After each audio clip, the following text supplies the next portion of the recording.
अस्सलाम वालेकुम दोस्तों।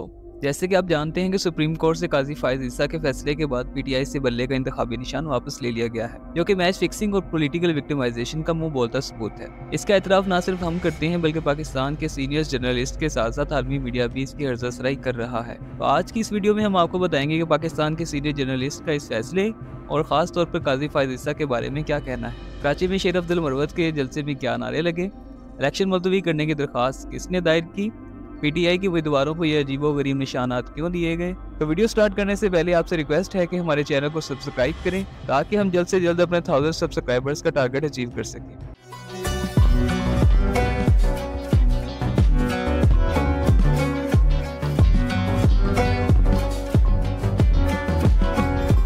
नाजरीन, कल रात जो फैसला आया वो ना सिर्फ कानून और आइन के खिलाफ था बल्कि जमहूरी रवायात के बरक्स भी था, और इस हद तक बरक्स था कि इसमें बुनियादी इंसानी हकूक़ की खिलाफ वर्जी भी की गई।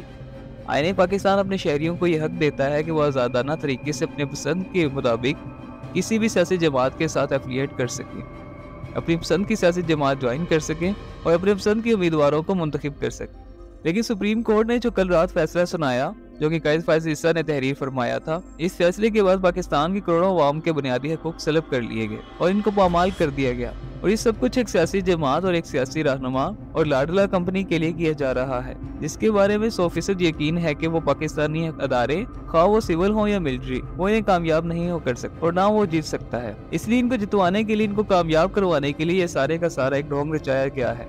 और सुप्रीम कोर्ट ने 2 दिन तक इस केस की समाअत को जारी रखा और बेजा इसको तवालत दी। इसको सुना गया, देखा गया, परखा गया, जो कि 2 घंटे का काम भी नहीं था। हत्ता कि काजी फायज ईसा साहब के जो तरफदार थे, चाहे वो वकला हो या एडवाइजर्स, वो भी काजी फायज ईसा साहब को शदीद तनकीद का निशाना बना रहे हैं और काजी साहब को कह रहे हैं कि आपने गैर आईनी इकदाम किया है और आपने आइन शिकनी की है, क्योंकि कल तक जस्टिस काजी फायज ईसा साहब दूसरे ऑनरेबल जजेस के बारे में खतूत तहरीर किया करते थे, वो भी करते थे और इनकी अहलिया भी करती थी। लेकिन कल इन्होंने एक भरपूर तरीके से अपने ऊपर इस इल्जाम को दुरुस्त साबित कर दिया जो कि इन पर लगाया जाता था। बात अभी तक यहाँ पे खत्म नहीं हुई थी, क्योंकि एक तवील अरसे तक इस फैसले को महफूज रखा गया और 2 दिन पहले तो खींचा गया, बहुत ज्यादा खींचा गया, क्योंकि एक माहौल बनाया जा रहा था और कुछ इकदाम किए जाने थे। इसका पस मंजर में आपको थोड़ा सा बता दूं, क्योंकि अभी खेल खत्म नहीं हुआ था, खेल अभी जारी और सारी है। इसकी वजह यह है कि बल्ले का निशान वापस ले लिए जाने के बावजूद अभी भी इनमें हिम्मत नहीं है कि वो मुकाबला कर सके। इसकी वजह यह है कि इंतखाबी निशान वापस ले लिया है, पाकिस्तान तहरीक इंसाफ बतौर सियासी जमात इलेक्शन में हिस्सा लेने से रोक दिया गया है और इनडायरेक्टली जो काम किया गया है वो ये है कि गैर आईनी और गैर कानूनी तरीके से एक बड़ी सियासी जमात को तोड़ दिया गया है और खत्म कर दिया गया, उसे कलअदम करार दे दिया गया। ये काम किया है जस्टिस काजी फायज ईसा साहब, जो कि किसी भी सूरत हाल में काबिल कबूल नहीं है, और ये फैसला काजी फायज ईसा साहब के लिए मुस्तकबिल में किसी भी लम्हे वबाले जान बन जाएगा और ये फैसला इनके लिए कई मुसीबतों का बायस भी बन सकता है। शायद इस बात का इनको अभी इदराक नहीं, क्योंकि इनकी सारी प्रॉपर्टीज बाहर ममालिक में हैं और शायद वो पाकिस्तान में स्टे भी ना करें, क्योंकि वो जब भी छुट्टियां होती हैं वो बैरून मुल्क चले जाते हैं। और फिर इन पर जो इल्जाम था वो इल्जाम भी बदस्तूर मौजूद है और इस इल्जाम की तहकीकात भी FBI के पास मौजूद है। ये तो सुप्रीम कोर्ट का हुक्म है कि इसको छेड़ना नहीं है और इस तहकीकात को इस्तेमाल भी नहीं करना। कल रात एक तरफ फैसला सुनाया जा रहा था, फैसला महफूज था, समाअत चल रही थी। इसके पैरेलल क्या हो रहा था वो मैं आपको बता दूं। इसके parallel election commission of Pakistan, जो पूरे का पूरा एक इंस्टीट्यूशन है, वो भी इस प्लान का, इस प्रोजेक्ट का हिस्सा था और वो उम्मीदवार जो पाकिस्तान तहरीक इंसाफ के होल्डर्स थे, इनको भी, और जो पाकिस्तान तहरीक इंसाफ नजरियाती के टिकट होल्डर्स थे, इनको भी वो पॉइंट आउट कर रहा था। और रात तकरीबन 5 बजे तक का टाइम था कि टिकट होल्डर्स को इंतखाबी निशानात अलॉट किए जाएं, लेकिन 5 बजे तक ये प्रोसेस कंप्लीट नहीं हुआ। 5 से 7 बजे तक का टाइम दिया गया, लेकिन इसे मजीद डिले किया गया। 7 से 9, 9 से 10 और 10 से 11:30 और फिर 12 बजे तक का टाइम दिया गया। पाकिस्तान तहरीक इंसाफ के तमाम उम्मीदवारों को इलेक्शन कमीशन ऑफ पाकिस्तान ने आजाद उम्मीदवार डिक्लेयर कर दिया। किसी को चैनक, किसी को चिमटा, तो किसी को व्हील चेयर अलॉट की गई। ये सब कुछ एक तयशुदा प्लानिंग के तहत हो रहा था, क्योंकि बैरिस्टर गौहर जो है वो कमरा अदालत में थे, कमरा अदालत नंबर 1 में थे। तो इन्हें एक सहाफी ने आकर बताया कि आपको एक चैनक का निशान अलॉट कर दिया गया है और अभी तक काजी फायज ईसा साहब भी चैम्बर में मौजूद थे और वो अपने एक साथी जज को राजी कर रहे थे। और इस केस में सुप्रीम कोर्ट को एक और ऑप्शन भी दिया गया कि जैसे ANP को एक फैसला दिया गया है कि इनको इंतखाबी निशान भी अलॉट कर दिया गया, इनका इंट्रा पार्टी इलेक्शन भी मंजूर कर लिया गया है, इनको 20,000 रुपए जुर्माना किया गया। तो एक तजवीज़ ये दी गई कि आप सिंबल वापस ना लें, इनको फाइन करें और इलेक्शन होने दें और पाकिस्तान तहरीक इंसाफ को इलेक्शन में हिस्सा लेने से ना रोका जाए।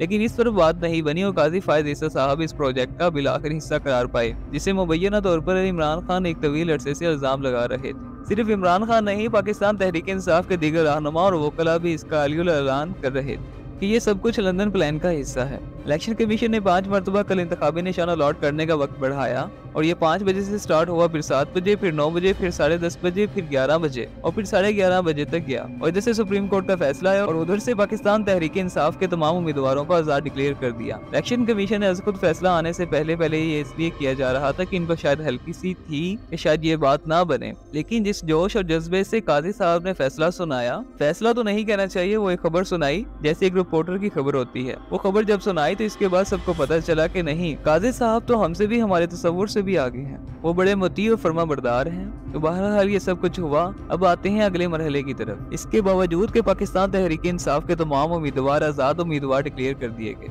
इनको इंतखाबी निशान आज खुद अलॉट कर दिया गया और इन्होंने इलेक्शन कैंपेन भी शुरू कर दी। लेकिन हर उम्मीदवार के जो बैनर हैं, पोस्टर हैं, इसमें इमरान खान की तस्वीर मौजूद है। इमरान खान की तस्वीर के साथ साथ पाकिस्तान तहरीक इंसाफ का झंडा भी मौजूद है और ये मुख्तलिफ हलकों में मुख्तलिफ उम्मीदवार काम कर रहे हैं। लेकिन ये चीज इनको बहुत परेशान कर रही है, क्योंकि पीपल्स पार्टी भी ये कह रही थी कि मुस्लिम लीग नवाज जो है वो इलेक्शन कैंपेन स्टार्ट नहीं कर रही, और मुस्लिम लीग नवाज के अंदर से भी आवाजें आ रही थी। आम वर्कर जो था वो भी ये कह रहा था और फिर इसी तरीके से दीगर जमातें भी कह रही थी कि मुस्लिम लीग नवाज ने अभी तक इलेक्शन कैंपेन स्टार्ट क्यों नहीं की। तो राना सनाउल्लाह साहब ने ऐलान किया कि पाकिस्तान मुस्लिम लीग नवाज 15 जनवरी से अपनी इलेक्शन कैंपेन स्टार्ट करेगी, जो कि आज है। सुप्रीम कोर्ट का फैसला कल रात को आया और कल इतवार थी जो कि ब्रेक थी, और आज से कैंपेन स्टार्ट करेंगे। तो इससे पता चलता है कि ये पहले से ही तयशुदा था कि इमरान खान साहब जो जेल में होंगे तो ये सब कुछ होगा और इसके बाद फिर ये इलेक्शन करवाए जाएंगे। लेकिन मसला ये है कि अभी भी सिचुएशन इजी नहीं है इनके लिए, ये अभी भी घबरा रहे हैं। ये इस हद तक घबरा रहे हैं कि बल्ले का निशान तो वापस हो गया, लेकिन इमरान खान की तस्वीर तो उम्मीदवारों के नामों के साथ, बैनर्स के साथ, पोस्टर्स के साथ हवेजा होगी और पाकिस्तान तहरीक इंसाफ के उम्मीदवार मौजूद होंगे। वो तो इलेक्शन लड़ेंगे और इलेक्शन जीतेंगे भी, और पाकिस्तान तहरीक इंसाफ का जो वोट बैंक है वो तो कहीं जाए नहीं होगा, वो तो वही मौजूद है। वो बल्ले के बजाय इनका वोट जो है वो इमरान खान का वोट है, और जिस उम्मीदवार को इमरान खान डिक्लेयर करेंगे ये इनका उम्मीदवार होगा, तो वोट इसी को जाएगा।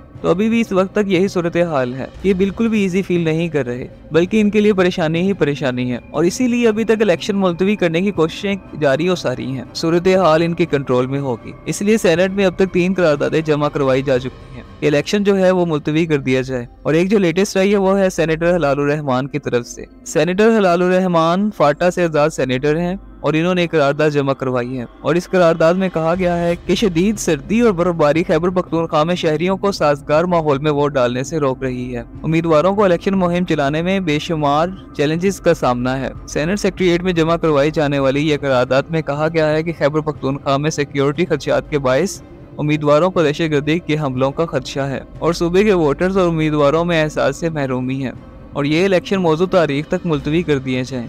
याद रहे कि चंद रोज कबल भी इलेक्शन मुलतवी करने के लिए एक दरखास्त दायर की गई थी, और इसके बाद फिर एक और करारदाद भी आई थी जो कि सेनेटर मुश्ताक अहमद की जानिब से थी। सेनेट में करारदादें आ रही हैं कि इलेक्शन मुलतवी कर दिया जाए, इसलिए आ रही हैं कि बल्ले का निशान हो या ना हो, पाकिस्तान तहरीक इंसाफ तो मौजूद है, पाकिस्तान तहरीक इंसाफ के उम्मीदवार तो मौजूद हैं, इमरान खान साहब मौजूद हैं, पाकिस्तान तहरीक इंसाफ की तंजीम मौजूद है, तो वो जिसे कहेंगे वही पाकिस्तान तहरीक इंसाफ का उम्मीदवार होगा और वोट उसी तरफ जाएगा। और ये वोट 2, 4, 6 नहीं है, बल्कि 70% पाकिस्तान के अवाम इस वक्त पाकिस्तान तहरीक इंसाफ के साथ खड़ी है। इसके साथ मैं आपको ये भी बताता चलूं कि पाकिस्तान तहरीक इंसाफ ने कराची में CVO से अपनी कैंपेन का आगाज कर दिया है। इस जलसे में लोगों की बहुत बड़ी तादाद जमा हो गई थी। शेर अफजल मरवत ने जवानों से खिताब भी किया, और बल्कि इन्होंने नारे भी लगवाए कि मैं कहूँगा डर और आपने कहना है बढ़ गया, और वाकई लोगों ने आज खौफ को शिकस्त दी। तो नाजरीन, ये थी आज की वीडियो। ये वीडियो आपको कैसी लगी हमें कमेंट सेक्शन में जरूर बताइएगा, और अगर आप देखना चाहते हैं इस तरह की इंटरेस्टिंग और इन्फॉर्मेटिव वीडियोस तो हमारे चैनल को सब्सक्राइब करें और साथ दिए गए बेल आइकन को प्रेस करें